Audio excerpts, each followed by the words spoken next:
लोकशाहीर अण्णाभाऊ साठे यांच्या पूर्णाकृती पुतळ्याचे लोकार्पण करण्यात यावे, तसेच मागील बाजूची जागा स्मारक समितीच्या नावे करण्यात यावी। लोकशाहीर अण्णाभाऊ साठे खुले नाट्यगृहाचे नूतनीकरण लवकरात लवकर करण्यात यावे, यासाठी मातंग समाज क्रांती मोर्चाच्या वतीने अनिल जाधव, दौलत शिरसाट, संदीप निर्भवणे, रवी डोलारे या तरुणांनी लोकशाहीर अण्णाभाऊ साठे स्मारक या ठिकाणी आमरण उपोषण सुरू केले होते। आज 2 ऑक्टोबर 2024 रोजी तिसऱ्या दिवशी लेखी आश्वासनाने हे उपोषण मागे घेण्यात आले। आमदार आशुतोष काळे यांनी या उपोषणाची तात्काळ दखल घेऊन या ठिकाणी भेटीसाठी आले होते। त्यांच्याबरोबर माजी नगराध्यक्ष विजय वाडणे देखील उपस्थित होते। उपोषणकर्त्यांशी चर्चा केल्यानंतर नगरपालिकेच्या वतीने त्यांना लेखी पत्र दिले आहे।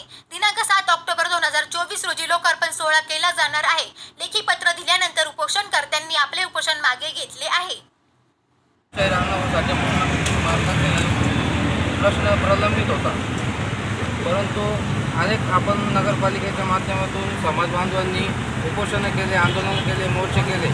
मग कोपरगावमध्ये विजयराव वाडणे नगराध्यक्ष असताना पुण्यगती स्मारक या ठिकाणी 12 वर्षानंतर आपण या ठिकाणी दाखल करून घेतले। त्यानंतर स्मारक येऊन 3 वर्ष झाले होते, तरी त्याचा लोकार्पण सोहळा या ठिकाणी होत नव्हता। तर लोकार्पण सोहळा होण्यासाठी आम्ही उपोषण, आंदोलने, मोर्चे हे पण चालू होते, पण अनेक अडचणी या ठिकाणी येत होत्या। पण आज या ठिकाणी आम्ही सर्व समाज बांधवांनी एक विचार केला की सर्व गोष्टी बाजूला ठेवून राजकारण असेल किंवा समाजातील जे प्रश्न असतील, कोणत्याही गोष्टी असतील, त्याचे सर्व बाजूला ठेवून या ठिकाणी सर्व भागातून येऊन आम्ही उपोषणाला पोचलो व शिवसाहेबांनी त्या गोष्टीची मागणी केली की कोणत्याही राजकीय नेता या उपोषणाच्या माध्यमातून आम्ही बोलवत नाही। यासाठी आम्ही अण्णाभाऊ साठेंचे जे वंशज आहे सचिन भाऊ साठे यांच्या हस्ते केवळ ते लोकशाहीर अण्णाभाऊ साठेंचा अनावरण लोकार्पण सोहळा झाला पाहिजे। त्यामध्ये त्या कार्यक्रमामध्ये तालुक्याचे आपण भाग्यविधाता मानतो ते कोल्हे परिवार असेल व काळे परिवार असेल या दोघांनाही त्या कार्यक्रमामध्ये समाविष्ट करून घेण्यात आहे व त्याचप्रमाणे तुमच्या शासकीय प्रोटोकॉलनुसार काय पालकमंत्री असतील, जिल्हाधिकारी असतील किंवा कोणी असतील त्या सर्वांनाही आमंत्रित करण्यात यावे। तर त्या पद्धतीने नगर परिषदेने तो प्रोटोकॉल पाळून दोघांना आमंत्रित केले असेल तरच हा कार्यक्रम योग्य पद्धतीने चांगला होईल। आणि तसं काही नसून झालं तर आम्ही या माध्यमातून आले आवाहन करतो नगर परिषदेला तर त्यांनी प्रोटोकॉलनुसार सर्व शासकीय अधिकाऱ्यांना आमंत्रित करून कार्यक्रम घेण्यात यावे। आणि तालुक्याचे प्रतिनिधी आशुतोष दादा काळे साहेब या ठिकाणी त्यांनी आम्हाला त्याबद्दल पूर्णपणे माहिती दिली व लोकार्पण सोहळा थाटामाटातच होणार आहे, शासकीय इतमामामध्येच होणार आहे। समाज बांधव सर्व उपस्थित राहायला पाहिजे व आमच्या ज्या प्रमुख मागणी होती ते लोकार्पण सोहळ्याची त्यासाठी प्रयत्न त्यांनी केले, त्याबद्दल त्यांचेही आम्ही आभार मानतो, नगर परिषदेचे आभार मानतो। त्याचप्रमाणे कोल्हे परिवारानेही प्रयत्न केले, त्यांचेही आम्ही आभार मानतो। वाडणे साहेबांनी प्रयत्न केले, त्यांचेही आम्ही आभार मानतो। समाज बांधव आम्ही सर्व त्यांचे ऋणी आहोत। तर त्यांनी जो प्रलंबित असलेला 15 वर्षाचा प्रश्न हा त्यांनी मार्ग लावला आणि आज समाजाला कुठेतरी एक आनंदाचं वातावरण समाजामध्ये निर्माण झालेलं आहे। त्यासाठी आम्ही सर्वांचे आभार मानतो। आणि इथून पुढे काळामध्ये जे समाजावर काही त्या गोष्टी आहे म्हणजे आता खुल्या नाट्यगृहाचा हा दुसरा आमचा प्रमुखच आहे आणि तो आमचा नसून पूर्ण तालुक्याचा प्रश्न आहे। तर यामध्ये पूर्ण सांस्कृतिक कार्यक्रम नाटामाटात कोपरगाव शहरामध्ये होत होते, परंतु गेल्या 11 वर्षापासून ते भग्नावस्थेमध्ये ते नाट्यगृह पडलेलं आहे। त्याचं भूमिपूजनही झालं होतं त्यामध्ये आता दोन्ही तर या ठिकाणी उपस्थित आहे, यांच्या उपस्थितीमध्ये ते भूमिपूजनही झालं होतं। पण मग त्याचं 98-96 लाखाचं काहीतरी टेंडरही निघालं होतं त्याचं दुरुस्तीचं कामही सुरू करण्यात आलं होतं, खर्चही काढण्यात आलं होतं। पण नंतर परत काहीतरी स्ट्रक्चर ऑडिटचं त्यामध्ये कारण झालं, स्ट्रक्चर ऑडिट केलं होतं, त्याच्यामध्ये असं आलं की नूतनीकरणच केलेलं योग्य राहील, ते काम काही योग्य पद्धतीने टिकणार नाही।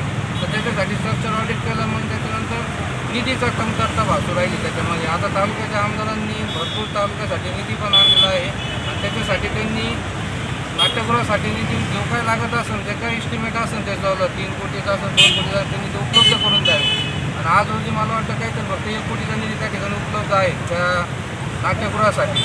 त्याची पूर्तता लवकरात लवकर झाली तर योग्य राहील, तर पुढील काळामध्ये आम्ही त्याच्यासाठी पण उपोषणाचा इशारा ह्याच माध्यमातून देतो। तर ते लवकरात लवकर जर नाट्यगृहाचं काम नाही झालं तर आम्ही ते उपोषण पूर्ण आम्ही पुढं ठेवण्यात येऊ। आणि दादांनी पण या पद्धतीने 2 करोडचं 2 कोटी कधी आले? आता मी तर माझं शिवणला बोललो तर 1 कोटी होता. तुमची काय तुम्ही पण होते त्यावेळेस चर्चेमध्ये. किती दिवसामध्ये म्हणजे आपली ती मीटिंग होऊन आला 1 महिना झाला असेल. 1 कोटीचा निधी आपण तुम्ही बोलले त्यावेळेस आले आणि ती जागा लीजवरती घेतलेली होती म्हणजे त्याची मुदत बी संपलेली होती म्हणजे तर तिची पण मुदत आपण वाढवण्यासाठी प्रस्ताव मांडलेला आहे. तर ती मुदत झालं का तो प्रस्ताव आपल्याला तर नगर तेच नव्हतं मिळालेलं नाही. ती झालं का नाही झालं ते बी माहीत नव्हती. कशामुळे मांडलेलं शासनाकडेच पाठवलेलं आहे पण त्याला किती कालावधी लागेल काय लागेल पाठपुरावा कसं होतं. आता या लोकार्पण सोहळ्यासाठी पण पाठपुरावा नगर परिषदेने काय एवढा केला तर सांगत तेव्हाच ते करेल. तर आपण कशा पद्धतीने त्यांना सांगून तर खुल्या नाट्यगृहाचा विषय मार्गी लावतो. पाठपुरावा किती करताय यासाठी या प्रतिनिधींनी साहेबांनी पण त्याच्याकडे पाठपुरावा करून ते का तो तालुक्याचा प्रश्न आहे तो पूर्ण तो मार्गी लवकरात लवकर लागला पाहिजे आमचं असं मत आहे. आणि तिसरी जी मागणी आहे की जी मार्ग मागील जागा आहे दादा तर ती पण समितीच्या नावानं ती हस्तांतरणीचं आम्हाला काहीतरी सभागृह वाचनालय किंवा काहीतरी आपल्याला असं करता येईल त्यासाठी पण आम्ही तुम्हाला ती मागणी करतो.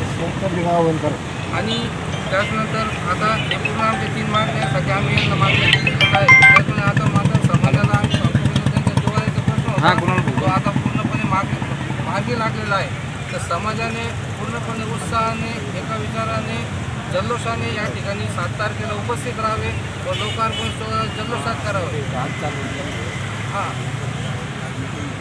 सर्वांचे त्यावेळेस काय झालं काल पण मिटिंगचा प्रश्न झाला समाज पण एकत्र आला सर्वांनी मान्यता दिली ठराव मंजूर केला त्यानंतर हा सर्व प्रोग्राम आखण्यात आलेला आहे.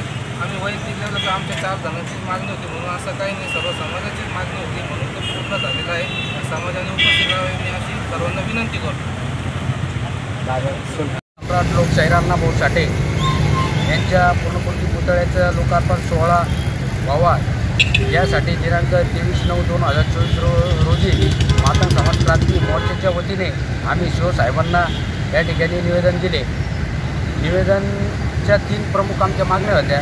एक लोकार्पण सोहळा व्हावा, दुसरी खुले नाट्यगृहाचा विषय होता नूतनीकरणाचे काम लवकरात लवकर सुरू करावे व दुसरी मागणी होती अण्णाभाऊ साठे मागील जागेचा अण्णाभाऊ साठे स्मारक समितीच्या नावावर ती जागा हस्तांतरित करावी.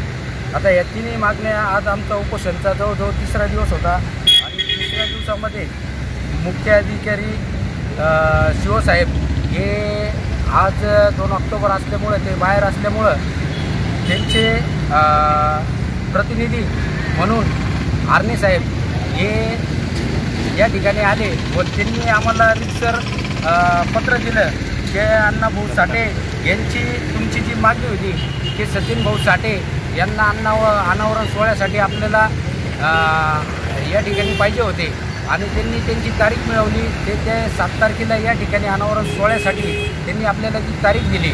त्यानंतर खुले नाट्यगृहाचं पण लवकरात लवकर ते काम या ठिकाणी सुरू करणार आहे आणि मागची जागा पण त्याचा प्रस्ताव ठराव मंजूर करून ती जागा पण ती समाजाच्या नावावर हस्तांतरित करणार आहे. त्याच्यानंतर राहिला विषय निमंत्रण पत्रिकेचा. तर निमंत्रण पत्रिकेमध्ये